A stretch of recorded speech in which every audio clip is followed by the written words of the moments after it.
Breakfast guest നിങ്ങൾ ആരെങ്കിലും ഗുൽമർഗ് വന്ന സമയത്ത് ഈ ഒരു കൊപ്ര പോലത്തെ സംഭവം കഴിച്ചിട്ടുണ്ടെന്ന് പറയണേ. അപ്പൊ കാശ്മീരിലെ ലാസ്റ്റ് ഡേ ആണ് ഇന്ന്. നമ്മൾ നേരെ ഡാലിലേക്ക് പോയിട്ട് എൻജോയ് ചെയ്യുകയാണ്. ഇവിടുത്തെ കവ ട്രൈ ചെയ്യണമെന്നുണ്ടായിരുന്നു. സോ കവ ഒരു ഏട്ടൻ തോണിയെ കൊണ്ടുവന്നു, കഴിച്ചു നോക്കി. സംഭവം നമ്മുടെ ചെമ്പരത്തി ഇലയൊക്കെ ഇട്ടിട്ടുള്ള സംഭവമാണ്. അത്യാവശ്യം നല്ല ടേസ്റ്റ് ഒക്കെ ഉണ്ട്, എനിക്ക് ഇഷ്ടപ്പെട്ടു. അത് കഴിഞ്ഞ് ഞങ്ങളിങ്ങനെ പോകുന്ന സമയത്ത് ആലേക്കില് ഫ്ലോട്ടിംഗ് റെസ്റ്റോറന്റ് കാണുകയുണ്ടായി. അവിടെ മേഗി കാര്യങ്ങളൊക്കെ കിട്ടുന്ന തന്നെയാണ് പറഞ്ഞത്. ഞങ്ങൾ അവിടെ നിന്നൊന്നും കഴിക്കാൻ നിന്നില്ല.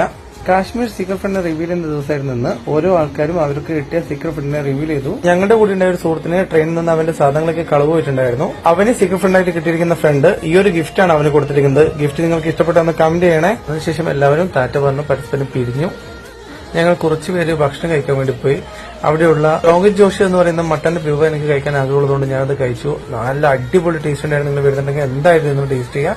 അതിനുശേഷം ഞങ്ങൾ എന്ത് ചെയ്തെന്ന് വെച്ചാൽ ജമ്മു താവിയിലേക്ക് ബസ് കയറി നേരെ അങ്ങോട്ടേക്ക് പോവാണ്. സോ ഇനി കാശ്മീർ കാഴ്ചകളില്ലാട്ടോ.